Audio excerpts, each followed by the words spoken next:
Hey everyone, welcome back to the channel, and today too of me reading the first chapter of the unread books from my bookshelves.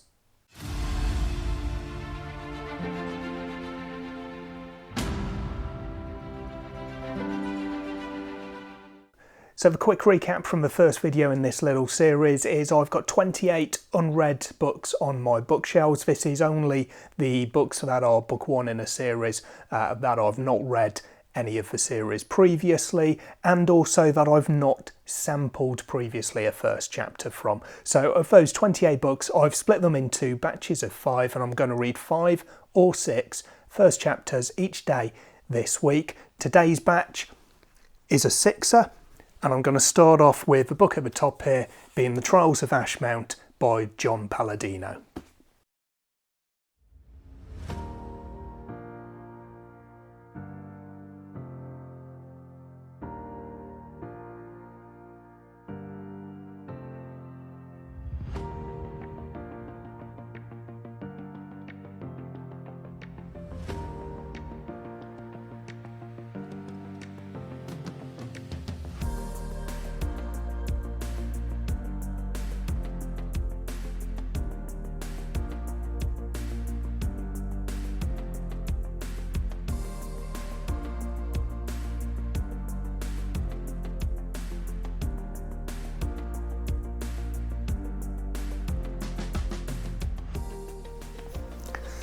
It's quite a violent opening.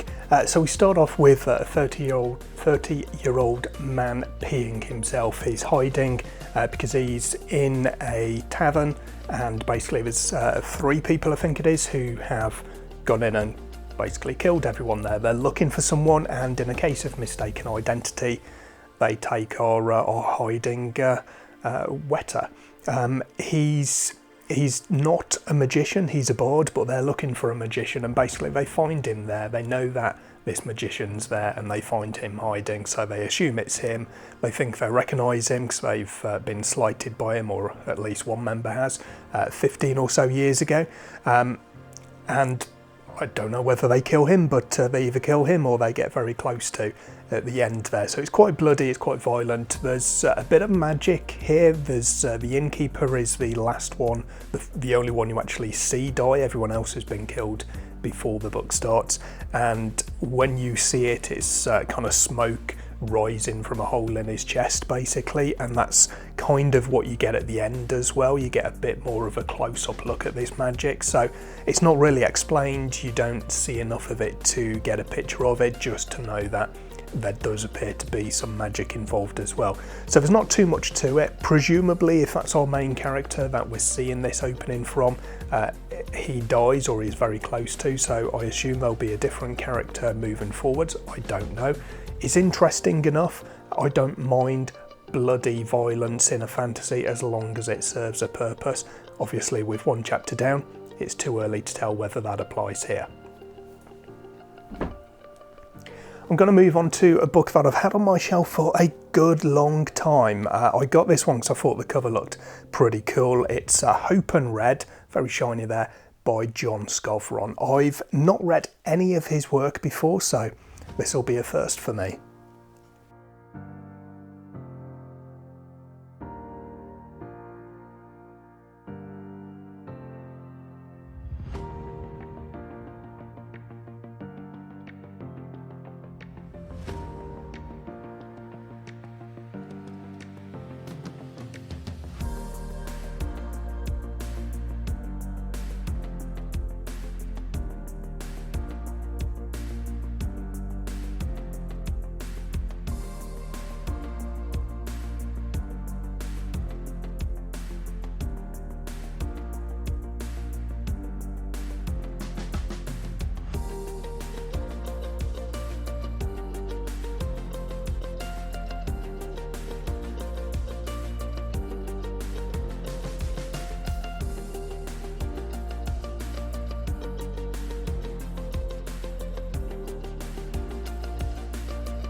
That was another unexpected one. I quite enjoyed that actually. So we start off with a boat coming into towards dock, and there's a sign that's sort of nailed to the port, to the dock itself, basically, some symbol on it which they obviously know the meaning of. The village is dead, basically, and they say, you know, God help them. No, God didn't help them, kind of thing. And then they obviously they don't go there because it's a bad omen, so they just anchor up, and then they set sail again the next morning, and they find a stowaway, a young 8-year-old girl. Girls on boats, or women on the boats in this area, is bad luck. So they eventually coax her out of hiding, and she tells the captain her tale. She's from the village, and basically sometime before the boat got there, these strange people came. She was away foraging, basically, and she saw the aftermath of it. They destroyed the village, they killed everyone. She went into a tent where she found her parents. Her father was alive, I think everyone else was dead, and there are these strange wasps the size of birds lying dead on the ground. One of them, an alive one, looks like it's about to sting her, but her father basically beats it away. And then all of these people, her father and all the dead people, they start having these worms kind of come out of them. They're eating them from the inside and then bursting out. And then it seems like the men who've attacked them go and collect these worms in bags and just leave the village, basically.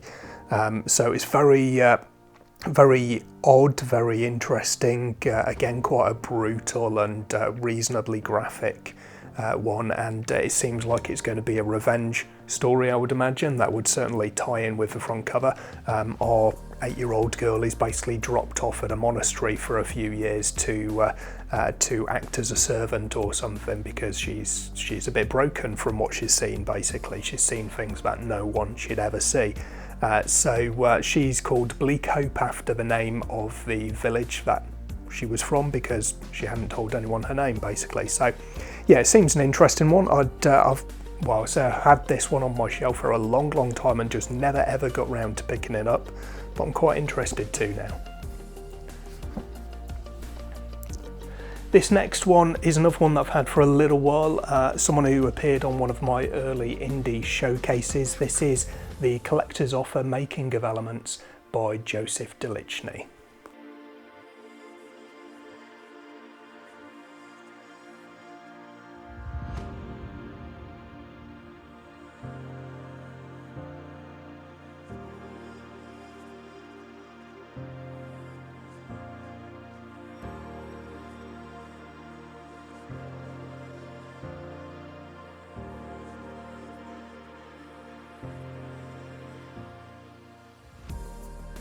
I don't know about this chapter. I don't really know what to say about it, because until the last page or so, I was already thinking in my head, there's not really a lot happening here for me to talk about.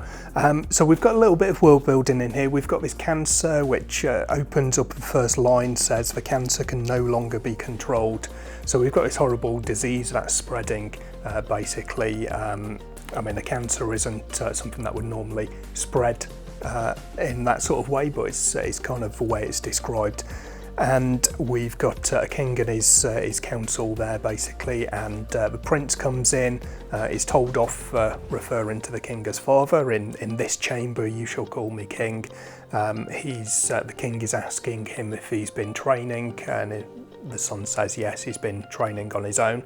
And then there's a set of eyes watching, and is sort of spotted, and it's a snow pelican, and they capture this snow pelican and fish around in its mouth, and there's a message inside there, basically, and it's a message from the collector, saying that the collector has uncovered a way, basically, for this cancer to be cured, so we don't have to live with this cancer anymore. Send only the purest of people.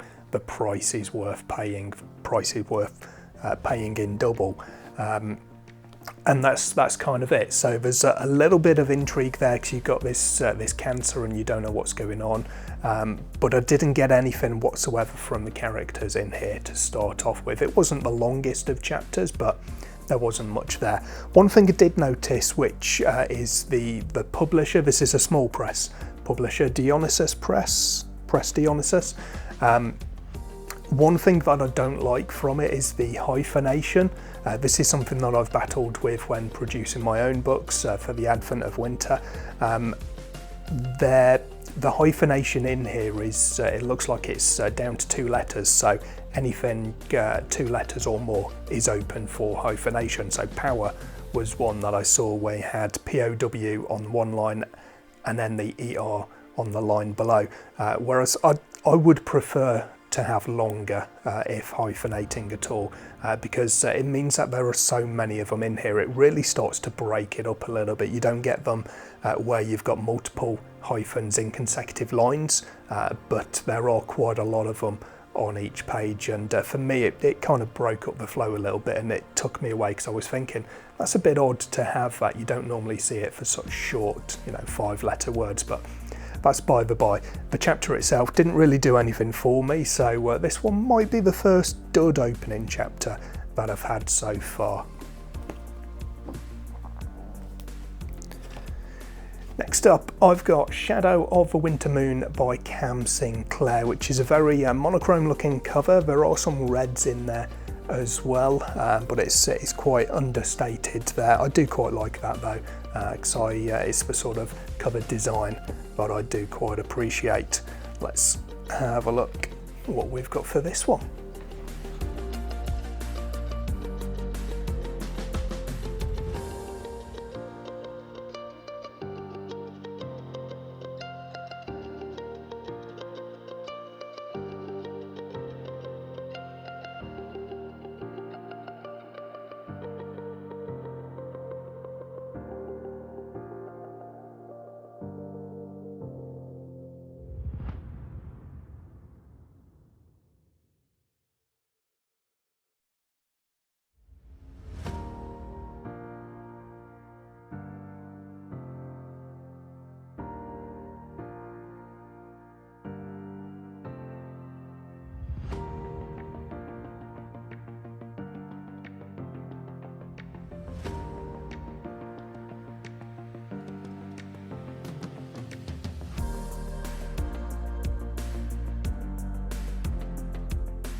That was a very dark opening chapter, dark as the cover is really, I guess.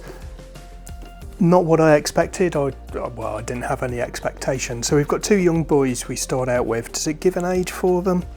I don't think it gives an age for them, but they're relatively young, and I was a bit confused because they're playing around and they're making a bit of a ruckus, and the village blacksmith is having a go at them, basically telling them shut up, and he's going to punish them, and then all of a sudden he's choking, or he's unable to breathe. I'm not sure. I turned the pages back because I thought I'd maybe missed something, but I don't think it was actually explained what was happening, so I don't know if there was some innate magic involved or if it was just a random occurrence. But he started choking basically, and they left him to it as he basically died right there in front of them. And then these 2 boys are thinking there's no one around, no one's seen us, but they're going to come, they're going to find him, and they're going to know it was us because we're here. So they leave the village, and I'm thinking to myself, why didn't they just go home? What would link them to the blacksmith and to his death, let alone think it was a murder? So they leave anyway, and they go off, and then they come across a traveller, a merchant or something. He's got a cart, and they share with him. They go along with him, and then at one point towards the end of the chapter, one of the boys wakes up basically, and this traveller is starting to rape him, and then he's stopped by the other boy.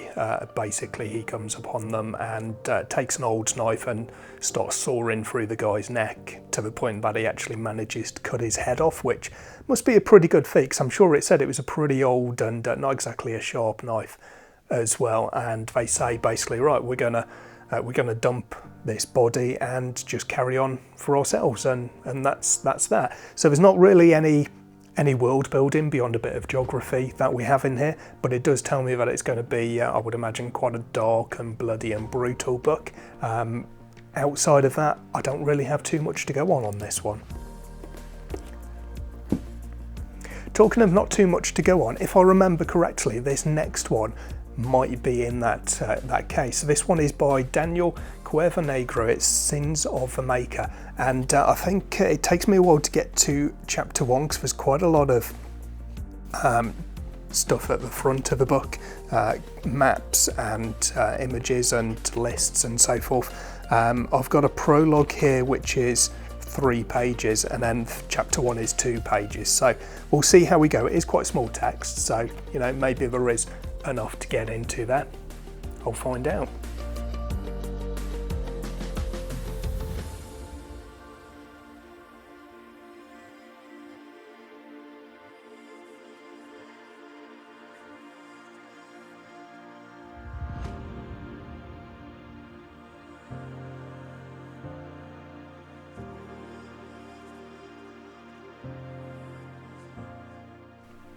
I don't know what to think of that.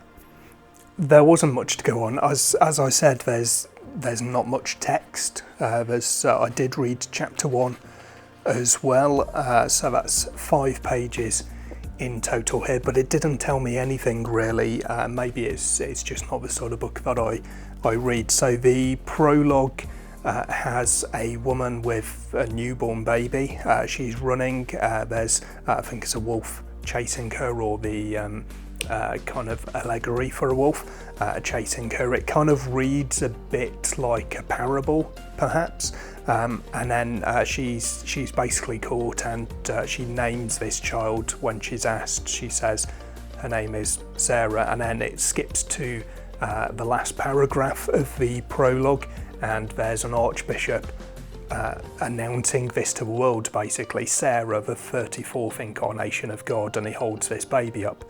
The first chapter then is basically from Sarah's perspective, but there's nothing there. There's 2 pages to it. It's just she has these gods, and well, nothing happens. Essentially, it's just she's there. She laughs at something, and then she spends her first night. She goes to sleep and spends her first night as the 34th incarnation of God. So this is a real kind of danger if you're going to have very short chapters, especially at the beginning of the book.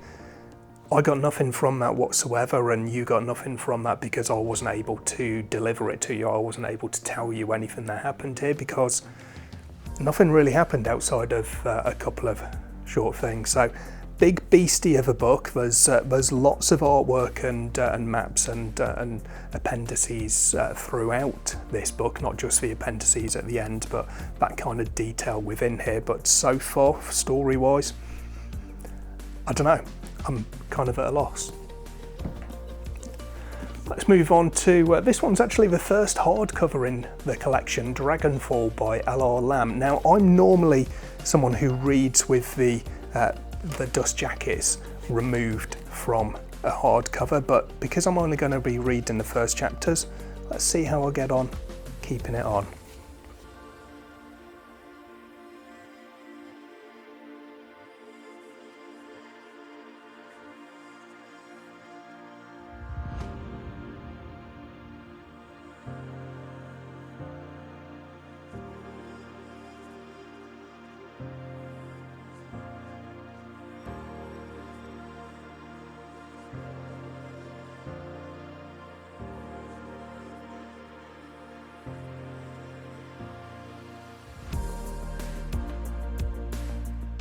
Interesting first chapter, almost reads as a prologue in a sense, or maybe not quite a prologue, a prelude or something. It doesn't seem quite like a typical first chapter.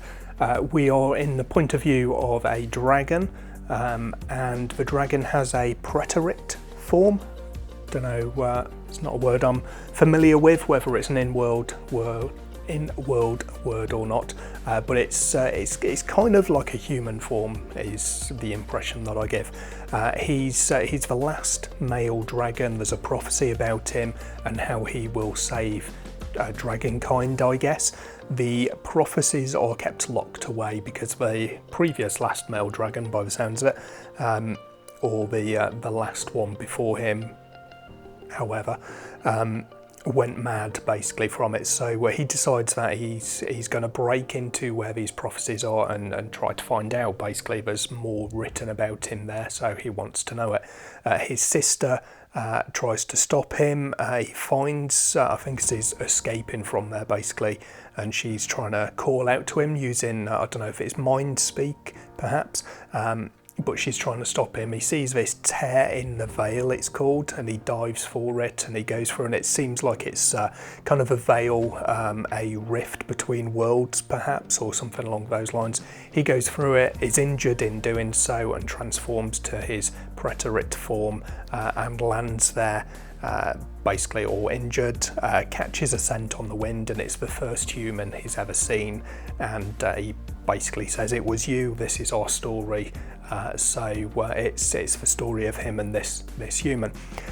So it doesn't tell me too much, it serves to set the scene. It gives me a bit of background information and sets us on the path, so it does what it needs to do there.